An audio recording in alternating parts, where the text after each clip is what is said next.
And they asked John, "So who are you? What do you have to say for yourself?"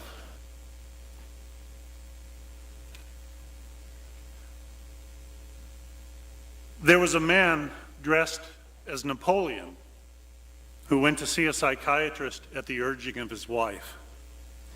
"What's your problem?" asked the doctor. "I have no problem," said the man. "I'm one of the most famous people in the world. I have a great army behind me. I have all the money I'll ever need, and I live in luxury." "Then why are you here?" "It's because of my wife," said the man.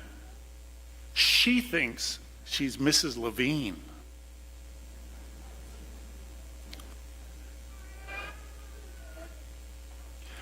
Okay, never mind. I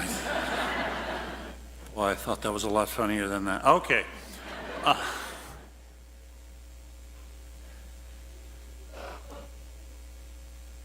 Isn't it amazing?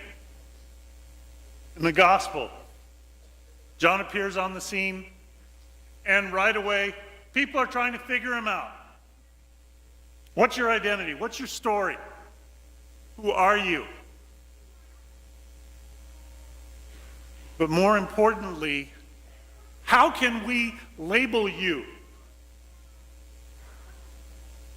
We're familiar with other people. So which of these other famous religious leaders are we going to say you're like?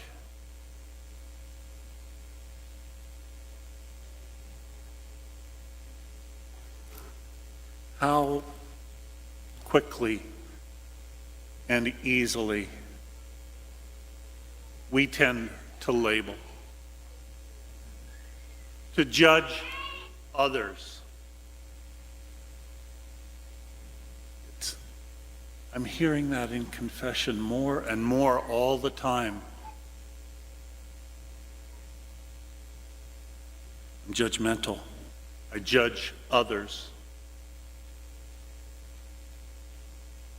And I don't know if it's happening more, or people are just more open to admitting that that's what they're doing.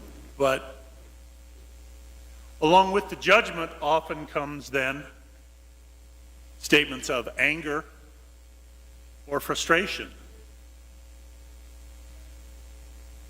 because they're not doing things right. They're not doing things the way that I think they should.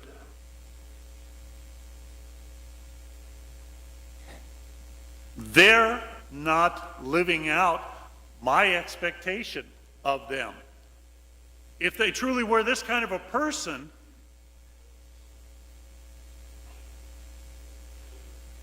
then their actions should be more predictable, more in line with what I expect of them. It wasn't that way for John. It wasn't that way for Jesus.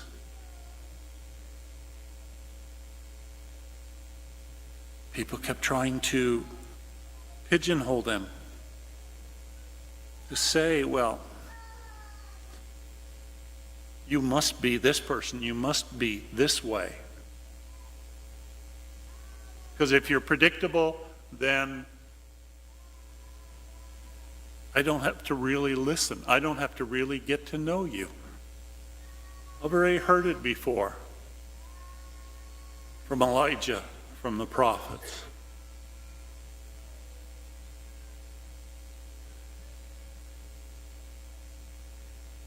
But Isaiah predicted, not by appearance nor hearsay shall he judge.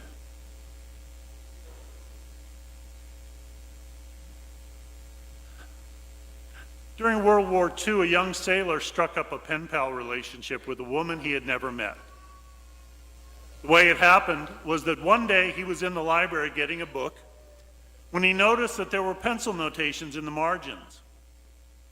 And they were so profound and loving that he decided then and there that he would have to meet the person who wrote such beautiful thoughts.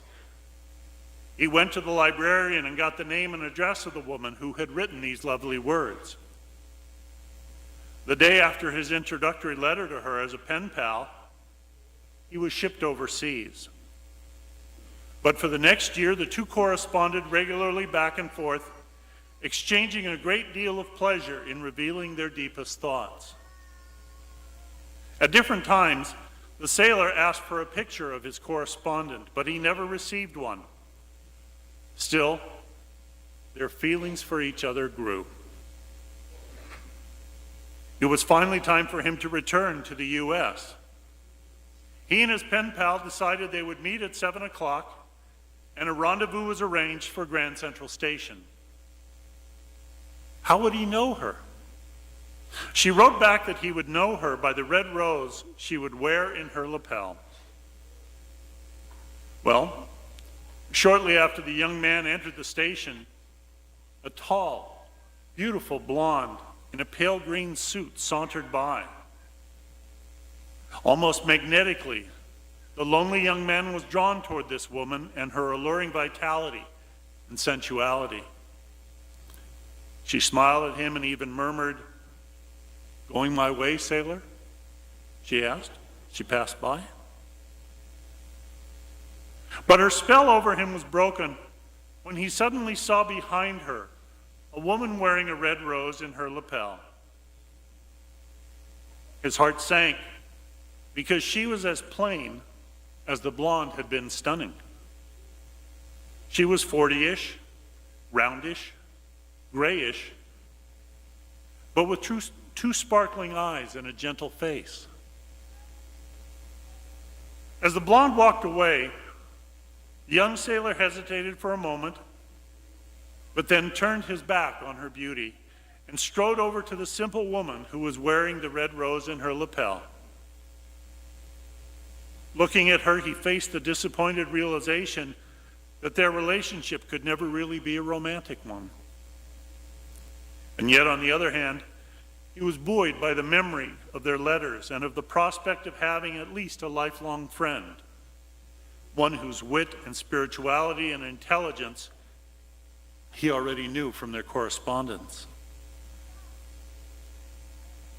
The young sailor introduced himself and suggested that they go out to dinner. But the woman just smiled at him with amusement and told him, "I don't know what this is all about, son.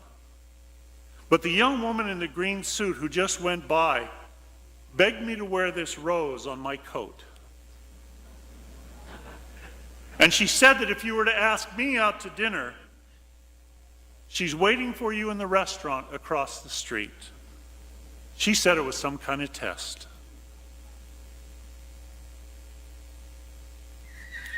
Not by appearances, hearsay, shall he judge. It takes effort to go beyond first impressions, to go beyond reputations, to go beyond stereotypes, to truly see people as individuals, see them for who they are.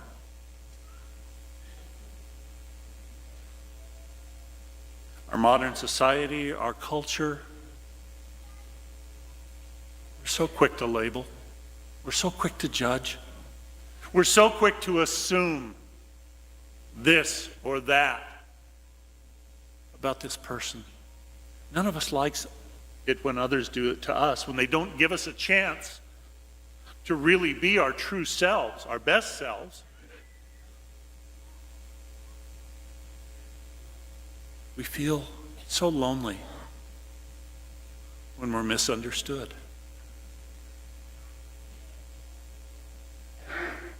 It's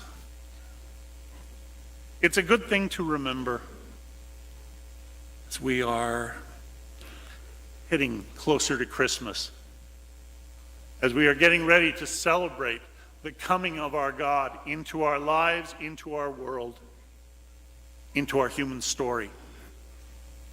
It's important that we let God be God.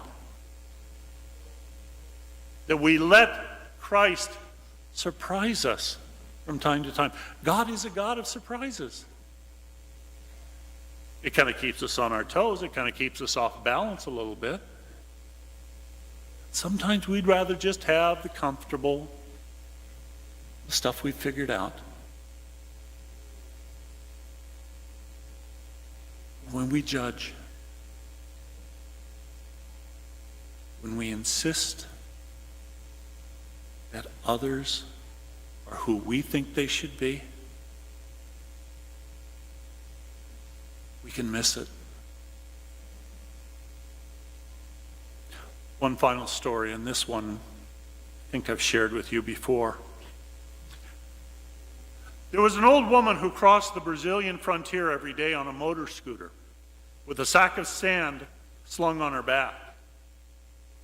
The customs officer eventually became suspicious and inquired, "What have you got in that sack?" "Only sand, sir," came the reply. The officer emptied the sack, and sure enough, it contained nothing but sand. And so it went on for a month. One day, the officer said to the old woman, "I won't arrest you or say anything to the police, but just tell me, are you smuggling or not?" "Yes," she answered truthfully. "Well, what are you smuggling?" he pressed her. With a smile, she replied, "Motor scooters."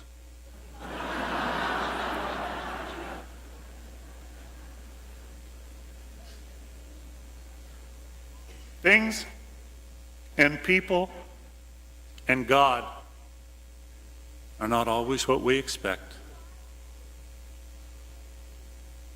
May we have open minds and open hearts.